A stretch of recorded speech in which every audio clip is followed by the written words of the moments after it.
Waalaikumsalam. Alhamdulillah, senang sekali Bapak bertemu dengan teman-teman semuanya pada hari yang cukup berbahagia ini. Bapak bisa berjumpa sekaligus Bapak melihat anak-anak Bapak sendiri yang semuanya pada ceria dan luar biasa ya. Bapak sangat bersemangat pada hari ini.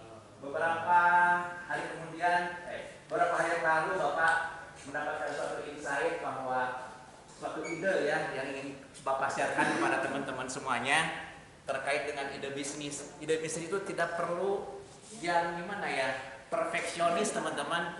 Jadi berawal dari keinginan yang sederhana sebagaimana yang Bapak alami ya.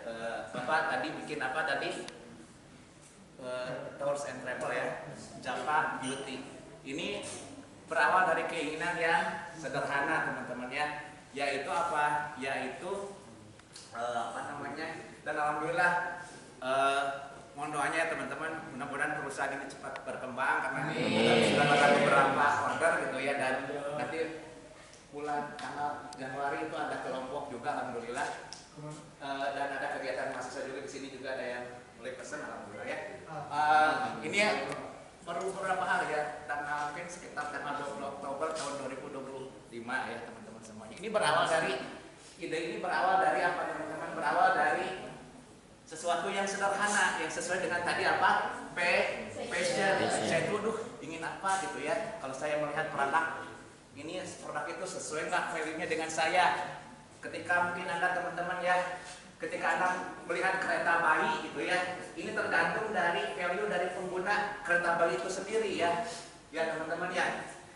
Jadi teman-teman, contohnya begini, ketika saya lari pagi gitu ya teman-teman, saya melihat kereta bayi, saya pikir I think that's a baby on the board ya, di apa namanya, di apa sih kereta bayi itu ya. Ternyata setelah saya lihat saya lihat gitu ya teman-teman semuanya, ternyata itu that's a dog ya. Dog itu tahu kan? Ya, bahasa Indonesianya apa ya?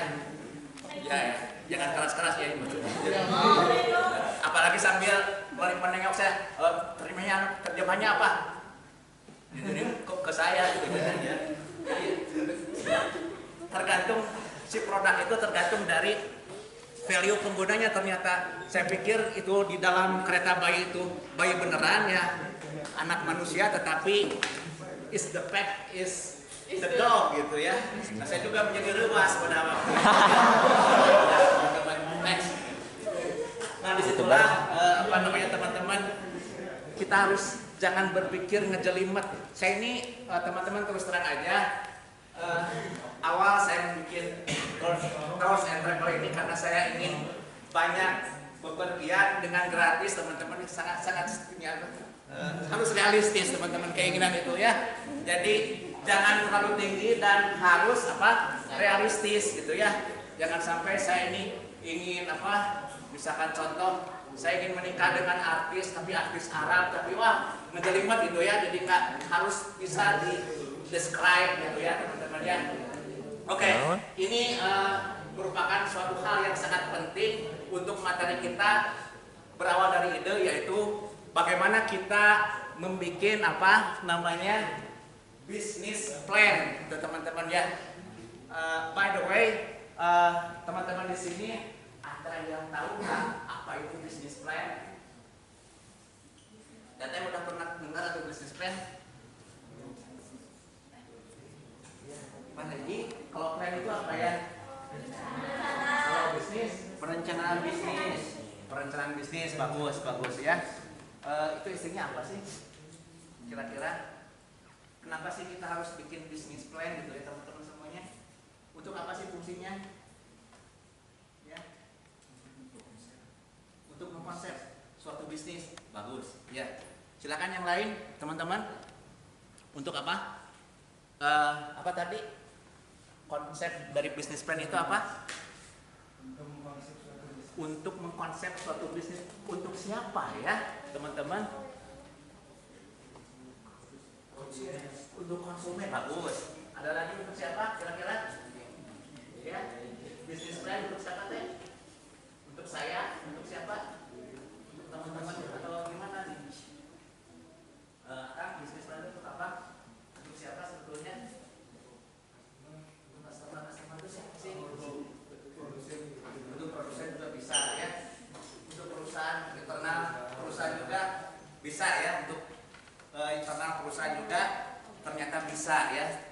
teman-teman terima kasih sekali Bapak mendapatkan ilmu yang cukup luar biasa dari teman-teman terkait dengan konsep dasar bisnis plan. Jadi bisnis plan itu teman-teman sebagaimana Bapak capture dari pendapat teman-teman semuanya, yang pertama adalah bahwa bisnis plan ini sangat berguna untuk bagaimana kita menjalankan usaha ya. Itu yang pertama. Jadi ada semacam blueprint terhadap bagaimana usaha kita bisa dikembangkan lebih lanjut. Dan next. Oke. Nah ini karena memang di sini bahwa bisnis plan ini berkaitan dengan beberapa item-item yang saling berkaitan terkait dengan manajemen plan, product plan, ya, market plan dan operational plan. Maka tujuan dari dibuatnya bisnis plan itu teman-teman yang pertama adalah untuk bagaimana kita membangun blueprint yang jelas untuk pengembangan usaha, karena memang banyak sekali teman-teman semuanya berdasarkan survei gitu ya, ternyata banyak perusahaan gulung tikar gitu karena memang tidak kuat dalam bagaimana bisnis plan-nya gitu ya.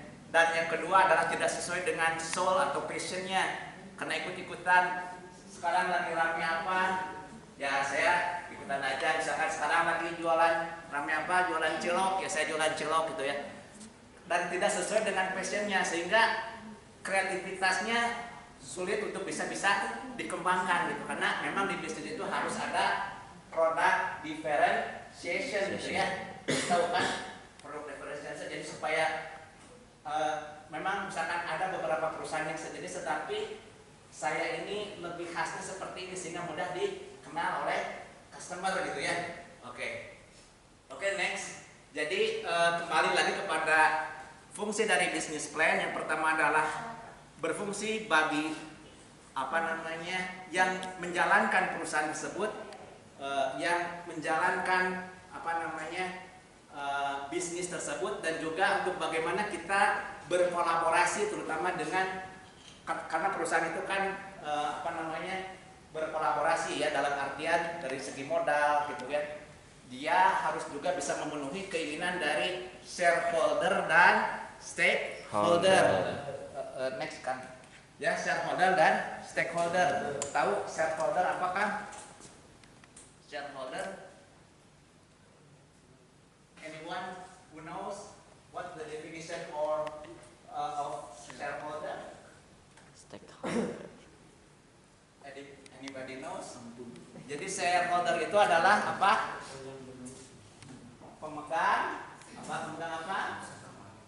Nah, pemegang saham, bagus ya. Mantap. Ya, terus yang kedua stakeholder. Apa bedanya shareholder sama stakeholder? Bedanya apa teh? Ya kalau shareholder kan gitu ya. Kalau nulisnya ada yang tulis beda nggak? Shareholder itu gimana ya? SHARE gitu ya. Shareholder ya. Bedanya dengan stakeholder itu apa teh?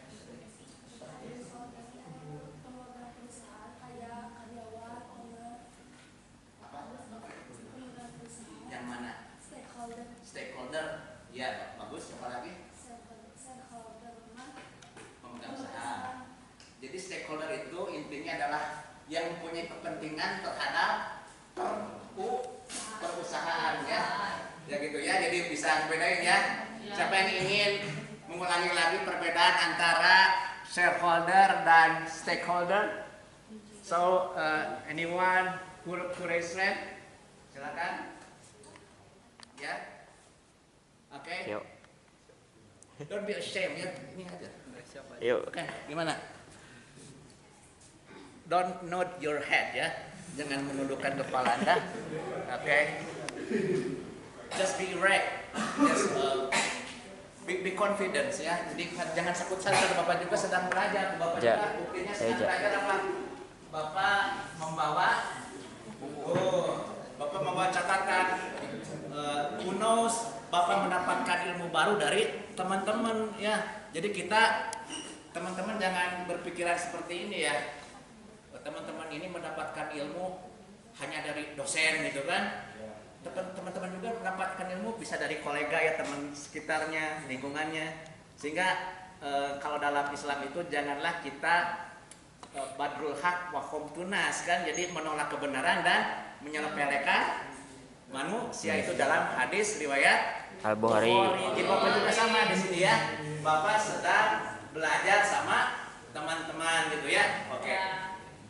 Oke, teman-teman semuanya, terkait dengan the goals pada pertemuan ini ya, bagaimana kita bisa memahami landasan-dasar dalam membuat bisnis plan ya, menyusun bagaimana rencana produk itu. Jadi teman-teman, produk atau jasa itu jangan tidak nonsens ketika kita tidak bisa mewujudkannya ya. Jadi Anda ya banyak ide tetapi Anda kebingungan untuk bisa mewujudkan ide Anda tersebut. Kira-kira teman-teman, Bapak mah diskusi ya, jadi bukan Bapak ini serba tahu, tetapi ada satu pertanyaan yang menyebabkan we are confused about this condition ya. Kenapa? Mungkin teman-teman merasakan nggak? Teman-teman banyak ide tetapi teman-teman lupa mewujudkannya. Betul? Betul. Ada yang mau cerita sharing? Karena Bapak juga ini sedang menuntut ilmu ya. Oke. Gimana? Jangan takut salah. Ini karena kita itu diberi ilmu dari Allah Subhanahu wa Ta'ala. Makanya dari itu kita berdoa, Robbi zidni ilma. Ya, kita lupa ya berdoa ya. Mudah-mudahan Allah memberikan ilmu yang bermanfaat pada pertemuan kita kali ini. Oke. Ya, gimana teman-teman? Akan pernah merasakan enggak? Akan itu idenya banyak tetapi bingung untuk bisa mengaplikasikannya teman-teman. Ya, Kang, gimana? Apa-apa? Ya kan. Jangan takut salah. Ya. Cerita aja. Kalau dari sudut pandang saya, Iya. terlalu banyak ide juga agak sulit untuk diwujudkan karena bingung memulainya dari mana. Satu takut salah, satu takut disalahkan juga, kedua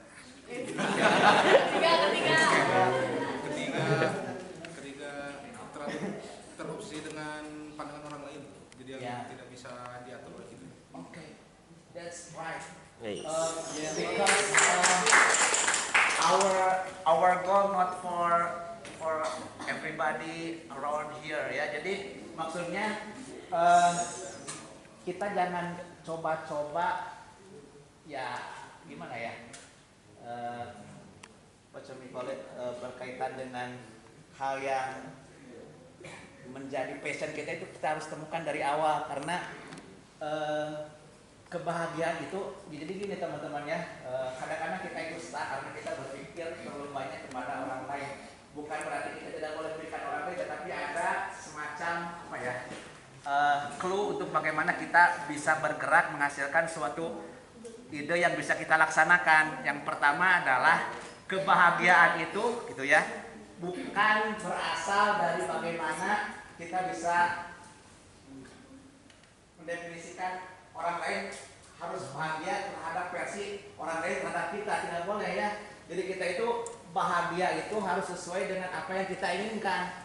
Jadi yang menjadi teman-teman permasalahannya adalah karena tidak kuat keinginan, karena banyak terpengaruh oleh sana sini. Jangan itulah, saya juga bisnis ini rugi gitu ya. Oh gitu. Jadi doanya sehingga berterombang-ambing gitu ya, avoid the pitfalls ya. Jadi kita harus bisa menempatkan jebakan-jebakan yang ini bisa mempengaruhi terhadap pencapaian cita-cita kita ya, karena kita terlalu mempertimbangkan orang lain ya. Saya ini ingin bisnis untuk membahagiakan si A si B. Jadi gimana ya, bisnis kita itu akhirnya bagaimana kita menjadi entertain bagi orang lain ya. Nah ini kita tidak boleh seperti itu, karena kita harus bisa mewujudkan karakter kita ini, harus bisa mewujudkan karakter kita yang terbaik untuk bagaimana kita bisa memanfaatkan apa yang kita buat itu dari ide kita. Kadang-kadang begini, ketika Anda ditanya kenapa Anda bikin bisnis, ini terus terang aja, bila kenapa Anda misalkan ada pertanyaan kenapa akan membuat bisnis untuk apa sih Kang? Kadang-kadang itu kita juga bingung untuk bisa menjawabnya ya. Teteh punya bisnis, tapi misalkan kalau ada orang yang bertanya kenapa Teteh mau bikin bisnis misalkan, untuk menghasilkan uang. Teteh ini gimana? Apa motivasi teteh untuk membuat bisnis? Ya. Bisnis apa ya, supaya kan selain menghasilkan profit itu uang, kan biasanya bikin bisnis itu dari apa yang kita suka kan biasanya. Betul. Nah, Passion ya. jadi kayak apa ya, ngeluarin apa yang kita mau tanpa modal gitu kan, tanpa modal, tanpa ya ngeluarin apa yang kita suka dengan menyalurkan ke orang lain juga dengan hal yang mudah. Oke, jadi the first is what you gain money first. Jadi maksudnya bisnis itu harus berawal dari bagaimana kita bisa mendapatkan penghasilan dari awal, baru kita bisa berbuat banyak bagi orang lain ya. Jadi yang maksud Bapak itu begitu. Jadi jangan dibalik ya, saya itu bisnis untuk membahagiakan orang lain, tetapi bisnis kita nggak jalan. Kira-kira bisa membahagiakan nggak? Nah, jadi ketika kita mulai itu banyak omongan ya, kalau bisnis pabrik apa dia bisnis ya ada mungkin rumah kan kalau bahasa Sunda ya jadi saya ngajari, padahal ide brilian itu sudah kita ini kan. Jadi pada prinsipnya adalah kenapa kita mau bisnis, bisa disimpulkan harus berawal dari apa? Harus berawal dari keinginan kita dan bukan dari keinginan orang lain. Sutejo ya, Sutejo, setuju ya? Oke. Ya, ini bisa kita lihat. Akan please next slide ya. Oke, jadi teman-teman sebagaimana Bapak Review kukunya dong. Review kukunya dong. Teman-teman ya.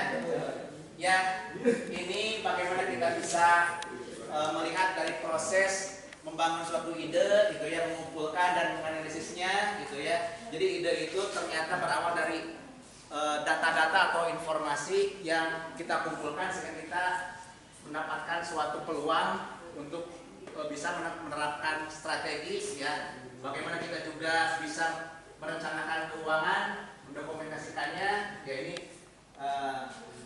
teman-teman bisa cari sendiri di banyak ya definisi tentang business plan. Tetapi yang paling penting adalah business plan itu teman-teman adalah untuk menggambarkan passion kita untuk bisa diterapkan di dalam bisnis kita.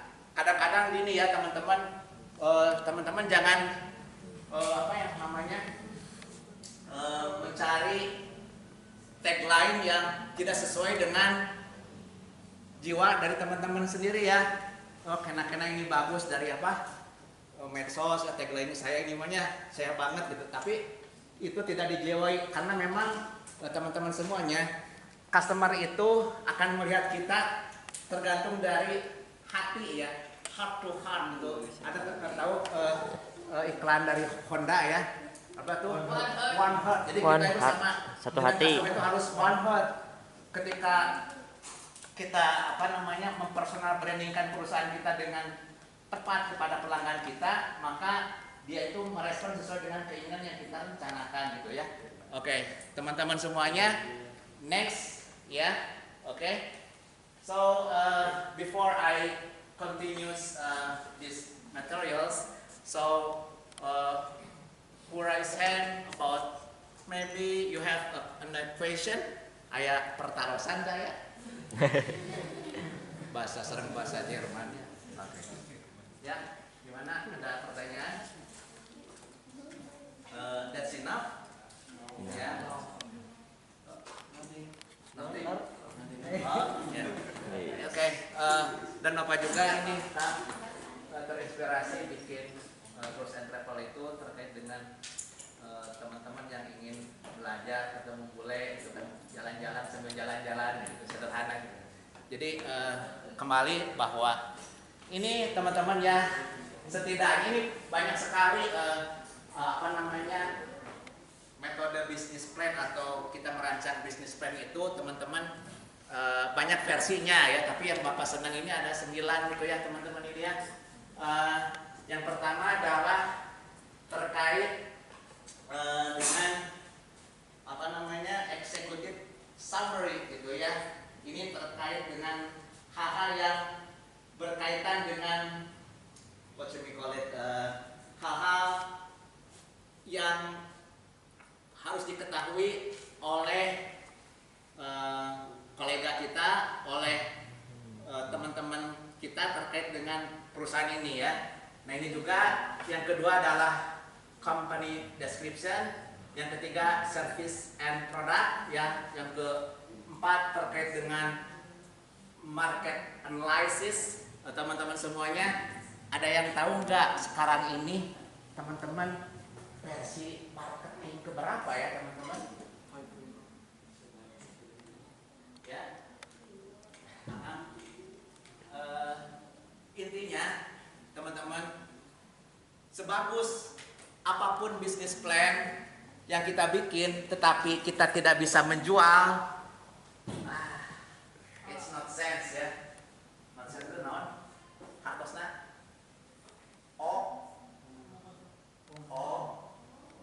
omong kok. Yes ya, that's definition ya.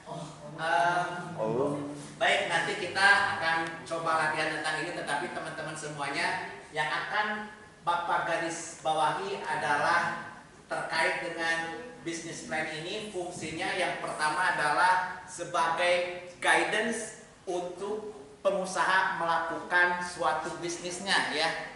Yang pertama itu, yang kedua adalah untuk bisa mendapatkan bagi investor atau calon investor, mereka biasanya ingin melihat terkait dengan bisnis kita ini jelas dan tidak yang dinamakan executive summary ini tidak terlalu ya sederhana, tetapi dia bisa menghasilkan suatu ide yang bisa ditangkap dengan baik gitu ya. Jadi ini kalau executive summary ini terkait dengan konsep yang singkat ya.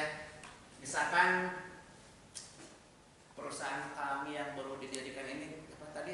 JB itu apa? Japa Beauty ya.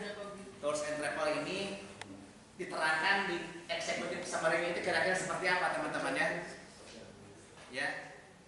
Jadi diterangkan bahwa saya ini perusahaan yang bergerak dalam bidang, nah seperti itu kira-kira ya. Itu yang dinamakan executive summary. Tetapi yang dari hal yang ini semua nanti Bapak akan bikinkan template-nya untuk kita diskusikan, karena teman-teman semuanya penyerapan materi itu ternyata 50% dari diskusi ya. Kalau Bapak seperti ini penyerapannya berapa persen berdasarkan ya? Terlalu tinggi kan? Terlalu tinggi juga. 3. No. 5% ya, 5% ya. Oleh karena itu mungkin sebelum kita lanjut kita relaxing dulu ya teman-teman, nggak apa-apa ya. Oke, relaxing. Ketika saya tengok ke kanan, 1 tepukan ya, nggak apa-apa. Ya, kalau saya tengok ke kiri, 2 tepukan. Kalau saya tengok ke atas, 3 ya. Kalau ke bawah, 4 ya. Oke, kita relax dulu ya teman-teman.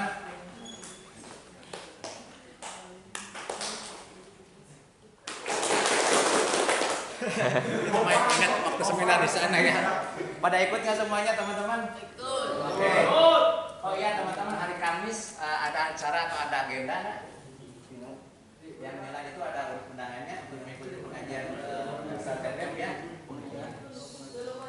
Belum ada. Kalau belum ada, kami dari panitia Milad PTH ke-37 mengundang teman-teman semuanya untuk bisa menghadiri teman-teman menghadiri Milad PTH ke-37 di Masjid Aruswadi. Dan jangan lupa Bapak kan sudah bikin itu ya, absensi ya, kalau bisa absen di sana ya, yang di Google Form ya. Oke ya? Oke. Gimana? Ada yang mau di? Oh, udah diisi Google Form. Bukan nanti aja. Oh yang sekarang mah? Yang sekarang Oh yang sekarang mah diisi. Tapi terlambat ini. Padahal di sini Ini jadi gini. Jangan misi ya. Nanti masuk dulu lah menurut saya. Ada Ya, ya? ada. Ya, oke. Itu dulu ya. Yang penting diisi. Oke, next. teman-teman Ini tadi gantikan ke lagi. sana dulu. Jadi teman-teman semuanya Medium-medium, kita Pak. sudah ingin memasarkan kita membuat suatu ide bisnis dan bisa dilaksanakan, tentunya dia memerlukan ada yang membeli ya, baik apa namanya, baik produk maupun jasa ya. Ketika Gantikan lagi dong. teman-teman membuat suatu ide bisnis, terus juga teman-teman tidak ada yang ya berupa ada bentukan berupa apa produk atau jasa, terus ternyata tidak ada satupun gitu ya yang membeli produk tersebut gitu ya, sehingga sedih. Kira-kira teman-teman kira-kira akan melanjutnya usahanya ya, teman-teman. Ya tentunya supaya kita tidak bersedih teman-teman, kita juga harus tahu evolusi dari pemasaran teman-teman ya. Oke ya, marketing 1, marketing 2, marketing 3, marketing 4, marketing 5, marketing 6 pun ada sekarang ya teman-teman. Ada yang oh itu juga ya.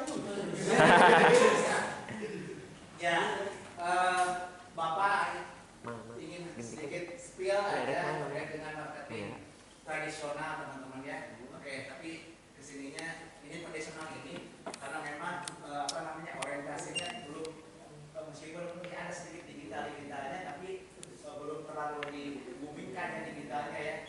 Yang pertama adalah marketing. Ya, jadi kita juga harus tahu evolusinya. Jangan sampai kita menawarkan produk kepada konsumen yang tidak memerlukan produk kita kan gitu ya. Nah itu kan cilaka ya teman-teman. Cilaka. Kita nggak modal, kita lanjut hutang, tapi nggak ada ini, hutangnya makin tambah banyak kan. Nah, marketing pertama adalah ada yang tahu nggak teman-teman? Ada yang mau sharing? Marketing versi 1.0 itu cirinya apa ya teman-teman? Ada yang mau cerita? Teteh? Akal?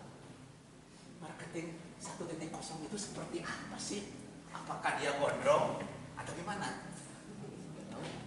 Tahu ya? Ada yang berani? Oke, belum dengar ya, kita perdengarkan sekarang aja ya.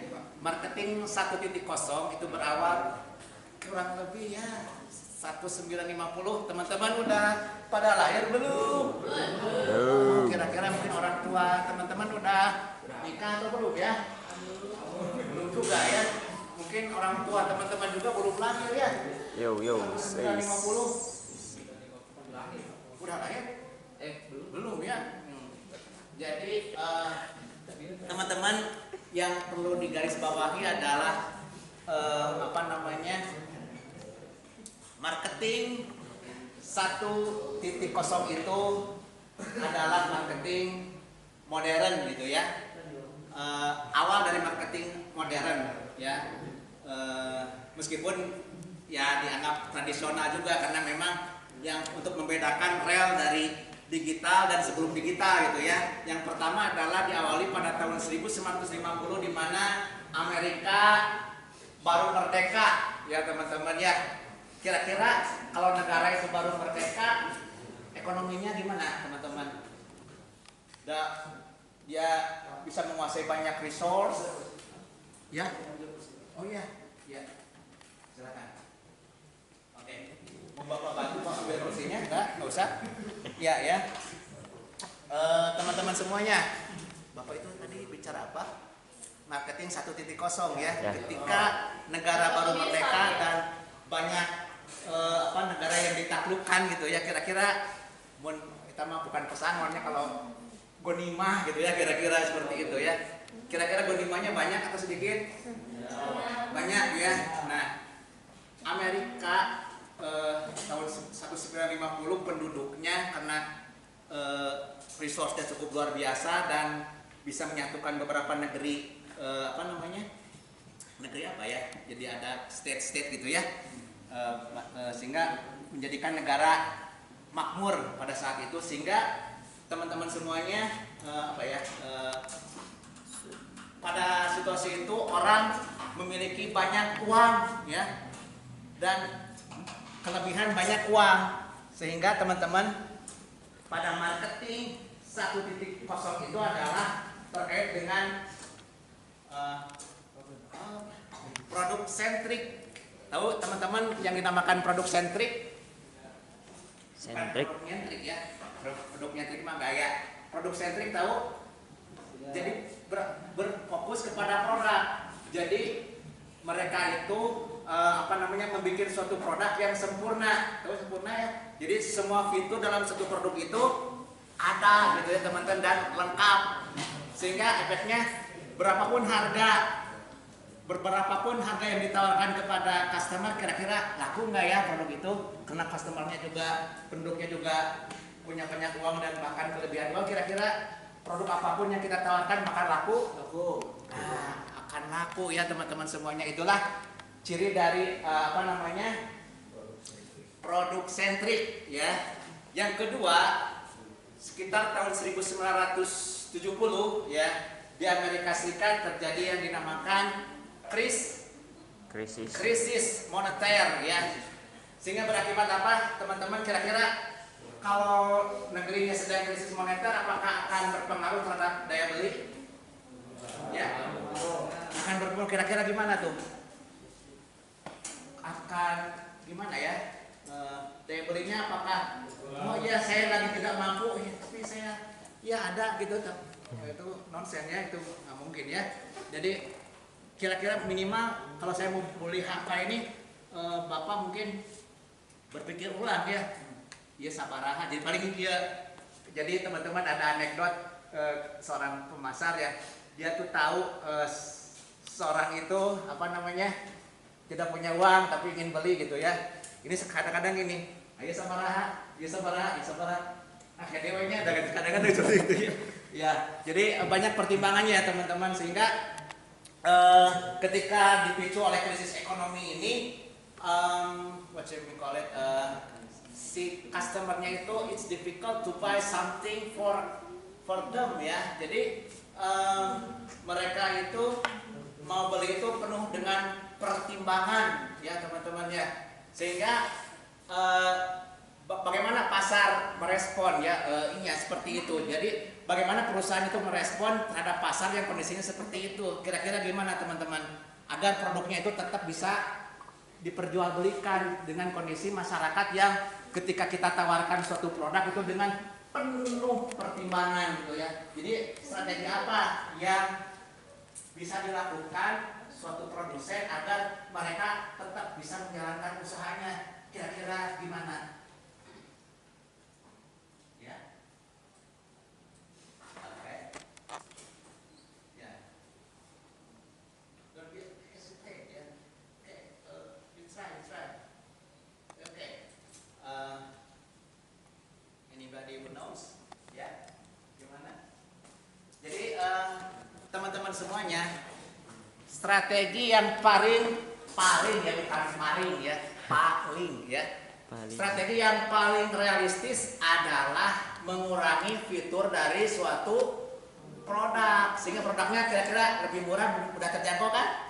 Betul. Nah, sehingga di situ adalah ada mulai muncul di marketing 2.0 itu teman-teman mulai muncul segmentasi di mana ketika kita